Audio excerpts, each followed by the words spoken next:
Kalian pernah lihat drone terbang melayang di udara? Anteng banget. Terus kepikiran, kok bisa ya? Kayak ada sihirnya gitu. Nah, hari ini kita bakal bongkar sihir itu. Dan kita bakal nemuin kalau di baliknya itu ada konsep matematika yang sebenarnya simple, tapi luar biasa elegan. Yuk, kita mulai. Pertanyaannya kelihatannya sederhana kan, tapi jawabannya ini membuka pintu ke dunia rekayasa yang presisi banget. Gimana caranya sebuah mesin bisa ngelawan gravitasi, ngelawan angin, tapi tetap tenang di posisinya? Jawabannya tuh bukan di satu komponen super canggih, tapi di serangkaian perintah matematika yang sangat mendasar. Oke, mari kita pecahin teka-teki pertama. Gimana caranya kita nyuruh mesin canggih buat ngelakuin hal yang paling dasar, yaitu diem di satu tempat. Perintah inilah yang jadi fondasi dari hampir semua hal yang bisa dilakuin sama drone. Nah, ini bukan sekedar teori ya. Ini adalah ekspresi yang mirip banget sama kode yang beneran dipakai.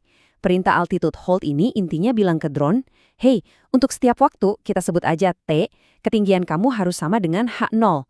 Nah, H0 ini adalah ketinggian target yang kita mau. Misalnya, 10 meter. Simpel kan? Oke, disinilah letak keindahannya. Coba kita bedah tabel ini bareng-bareng. Tiap simbol ini punya arti fisik beneran. Altitude hold itu ya nama modenya. T itu waktu yang terus berjalan. Tanda sama dengan itu perintah tegas, pokoknya harus segini. Dan H0 atau H0 itu target kita, misalnya tadi 10 meter di atas tanah. Jadi, selama rentang waktu tertentu, ketinggiannya itu dikunci di 10 meter.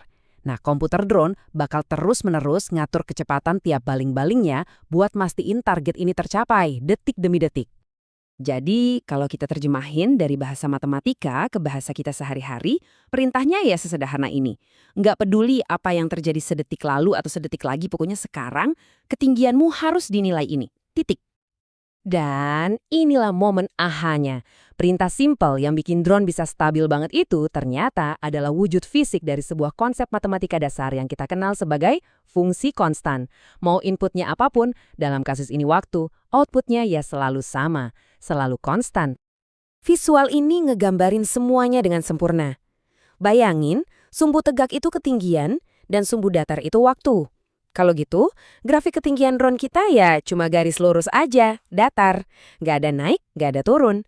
Cuma stabilitas murni. Sederhana banget, tapi dampaknya luar biasa. Jadi, poin pentingnya ini nih. Fungsi yang kelihatannya sepele, ini justru jadi tulang punggung buat banyak banget kemampuan drone. Mulai dari melayang stabil buat ngambil foto yang tajam, sampai mempertahankan ketinggian pas ada angin kencang, semuanya berawal dari satu ide simpel. Fx sama dengan C. Oke, drone kita sekarang udah bisa melayang dengan stabil. Keren. Tapi, ada masalah lain yang lebih fundamental. Gimana caranya drone bisa percaya sama informasi dari sensornya sendiri? Yuk, kita lanjut ke tantangan berikutnya. Gini deh, bayangin kamu jalan sambil mata ditutup, terus ada orang yang ngasih tahu di mana lantai berada, tapi informasinya ngaco. Bahaya kan? Nah, itulah yang bakal terjadi kalau sensor drone nggak bisa dipercaya.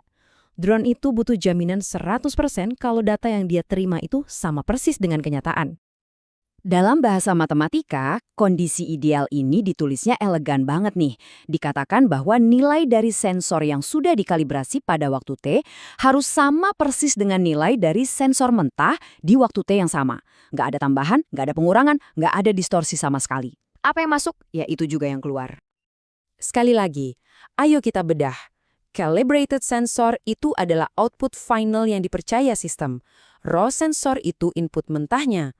Tanda sama dengan di sini bukan cuma soal kesetaraan, tapi ini mewakili sebuah tujuan, kalibrasi yang sempurna, di mana nggak ada sedikit pun informasi yang hilang atau berubah di tengah jalan. Dan ini membawa kita ke konsep matematika dasar yang kedua, fungsi identitas. Anggap aja ini kayak cermin yang sempurna.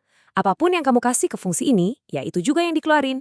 Inputnya X, outputnya juga X. Simple, tapi ini krusial banget buat menjaga integritas data.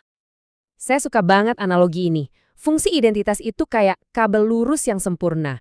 Dia memastikan sinyal, informasi dari sensor, lewat tanpa gangguan sedikit pun. Persis kayak suara jernih yang lewat di kabel audio berkualitas tinggi. Nggak ada noise. Sifat-sifat inilah yang bikin dia jadi penting banget. Artinya, fungsi ini nggak akan merusak atau mengubah perhitungan lain di dalam sistem. Informasi yang masuk dijamin keluar dengan bentuk yang persis sama. Ini adalah jaminan matematis akan keaslian data. Oke, jadi sekarang kita punya dua alat matematika yang ampuh. Satu buat menjaga sesuatu tetap sama, dan satu lagi buat memastikan tidak ada yang berubah saat informasi diteruskan. Sekarang mari kita gabungkan keduanya. Nah, di sini semuanya jadi jelas. Lihat deh perbandingannya. Fungsi konstan itu perannya kayak jangkar. Dia mengunci satu nilai, misalnya ketinggian. Sedangkan fungsi identitas perannya kayak saluran pipa yang bersih. Dia meneruskan nilai data sensor secara murni. Keduanya kerja bareng. Satu nentuin tujuan, tetap di 10 meter. Yang satunya lagi mastiin informasi buat mencapai tujuan itu. Data sensornya akurat, sampai dengan selamat. Dan inilah inti dari penjelasan kita kali ini. Jauh di dalam sirkuit drone yang canggih itu, ternyata ada detak jantung matematika yang sangat sederhana, fungsi konstan dan fungsi identitas. Ini jadi pengingat buat kita semua kalau fondasi dari teknologi yang paling keren sekalipun seringkali dibangun di atas ide-ide yang paling mendasar. Jadi, lain kali kalian lihat drone, atau mungkin pas pakai GPS di HP, atau bahkan saat microwave di rumah memanaskan makanan, coba deh tanyakan ke diri sendiri. Kira-kira ide matematika sederhana tapi kuat apa ya yang lagi bekerja di baliknya? Karena seringkali jawabannya ada di sana, tersembunyi di depan mata kita.